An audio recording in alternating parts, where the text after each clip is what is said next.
So hello everyone, আসসালামু আলাইকুম। কেমন আছেন? আশা করি ভালো আছেন। আমিও ভালো আছি। সো আজকে টাইটেল বা থাম্বনেল দেখে হয়তো আপনারা বুঝে গেছেন আজকে আমি কি রেসিপিটি বানাবো। অনেক সোজা নিয়মে আমি আজকে এই রেসিপিটি বানাবো। এটা আপনারা সন্ধ্যা স্ন্যাক্স বা যে কোনো সময় বানিয়ে খেতে পারবেন। তো প্রথমে যে যতটুকু পরিমাণ বানাবেন, তো আমি যতটুকু বানাবো তার জন্য আমি 3টা আলু নিয়ে নিয়েছি আর 2টা ডিম নিয়ে নিয়েছি সেদ্ধ করতে। এটা বয়েলড হতে থাক, ততক্ষণের জন্য আমরা অন্য কাজে যাব। সো আমি ভালো করে প্রথমেই একটা পেঁয়াজ কুচি করে নিয়েছি। তো আমি পেঁয়াজটা বেশি দিব না, তাই কম করে কেটে নিয়েছি। আপনি যদি বেশি দিতে চান তাহলে বেশি করে কেটে নেবেন। আর ডিম আর আলুটা কিন্তু বয়েলড হচ্ছে। আমি একটা মরিচ দিব, আপনারা যেমন ঝাল খাবেন তেমন দেবেন। আমি ঝালটা একটু কম দিব, তাই আমি একটা মরিচ নিয়েছি। মরিচটাকে সুন্দর করে কুচি কুচি করে কেটে নিয়েছি। তো আজকের রেসিপির মেইন জিনিস হচ্ছে পাউরুটি।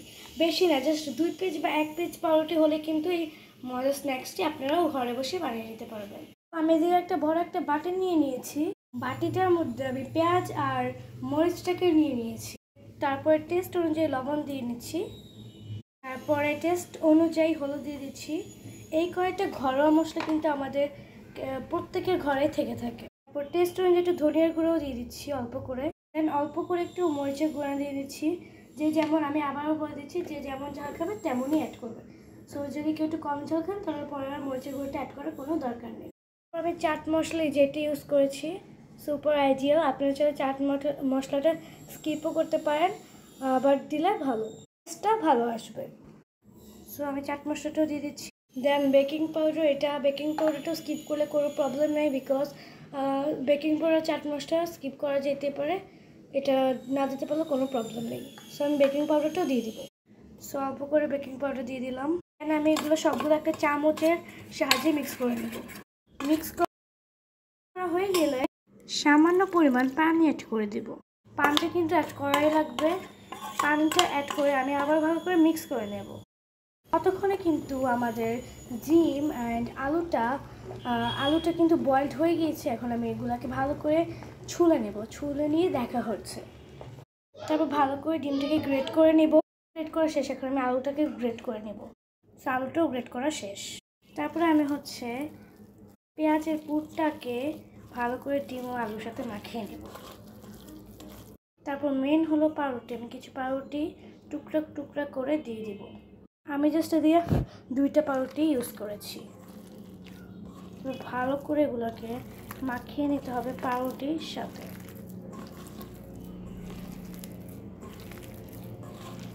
ভালো করে মাখিয়ে নিচ্ছি। আপনারা যতটা পাউরুটি অ্যাড করতে চান করে নিতে পারেন। সো এই দেখুন, পাউরুটিটা একদম মিশ হয়ে গিয়েছে ডিমের সাথে আর আলুর সাথে, মানে পুরের সাথে পুরো মিশ হয়ে গেছে। এই ক্ষেত্রে যদি আপনাদের মনে হয় আপনাদের মশলাটা কম হয়েছে, আপনারা অ্যাড করে নিতে পারেন। সো আমার মশলাটা একদম পারফেক্ট পরিমাণে ছিল, তাই আমার অ্যাড করা লাগেনি।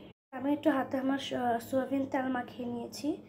তারপর পুরটাকেই গোল গোল করে বল শেপের, ছোট ছোট বল শেপের করে নিতে হবে।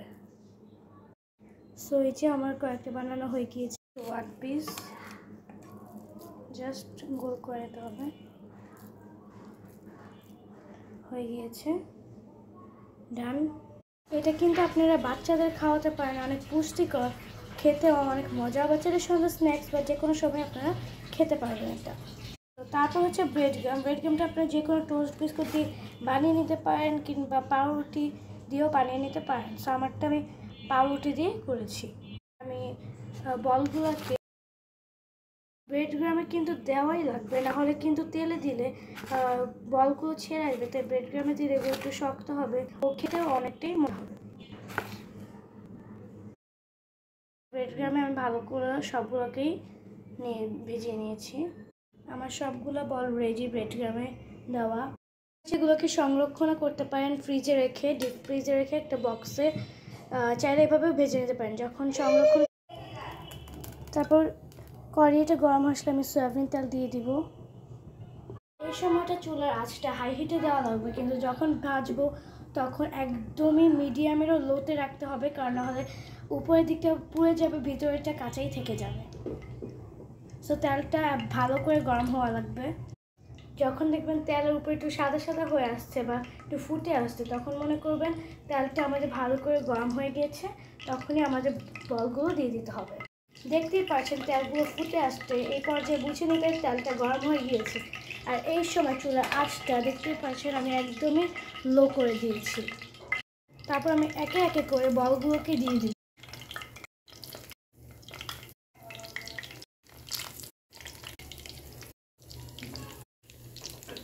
আমি ভালো করে এগুলোকে ভেজে নিচ্ছি। আমার আঁচটা কিন্তু লোতেই। তো দেখতেই পাচ্ছেন কিছুক্ষণ পর যখন দেখতে পাবেন সাদা ফেনা ফেনা হয়ে এসেছে, তখন এগুলোকে উল্টিয়ে দিতে হবে। তো যখন দেখবেন লাল হয়ে এসেছে তখন কিন্তু এগুলোকে উল্টিয়ে নিতে হবে। তো আমি সবগুলোই উল্টিয়ে নিয়েছি। তো আবার এগুলো কিছুক্ষণ হতে থাকবে, 10 থেকে 15 মিনিট একদম লো আঁচে রাখা লাগবে, নাহলে কিন্তু এগুলো পুড়ে যাবে। তো এখন আমাদের যেমন ব্রাউন ব্রাউন হচ্ছে এটা কিন্তু একদম পারফেক্ট। তো কে কোন রেসিপিটা দেখতে চান আমাকে অবশ্যই কমেন্টস করে জানাবেন, তাহলে আমি যথাযথ চেষ্টা করবো ওই রেসিপিটি দেওয়ার। তো আমি ভালো করে এগুলোকে ভেজে নিচ্ছি। দেখতে পাচ্ছেন আমার এটা কত ক্রিসপি হয়েছে, জাস্ট আওয়াজটা শুনুন। আর আপনারা এটা চেষ্টা করবেন গরম গরম খাওয়ার, ঠান্ডা হয়ে যায় কিন্তু এটা ক্রিসপি ভাবতেও থাকবে না, আর খেতেও মজা লাগবে, একটু কম লাগবে, বিকজ এটা ঠান্ডা হয়ে গেলে একটু নেতিয়ে নেতিয়ে আসবে। তাই আপনারা ট্রাই করবেন একটু মুচমুচে বা মানে ভাজার সাথে সাথে একটু পরিবেশন করা বা যে খাবেন তা বানানো। তো দেখতেই পাচ্ছেন আমার একটা আওয়াজ হচ্ছে, যখন এই আওয়াজটা হবে তখনই বুঝে নেবেন এগুলো ভালো করে হয়ে যাচ্ছে। আর স্মেলটা কিন্তু মাশাআল্লাহ অনেক সুন্দর এসেছে, আর খেতেও কিন্তু দারুণ মজা হয়েছে।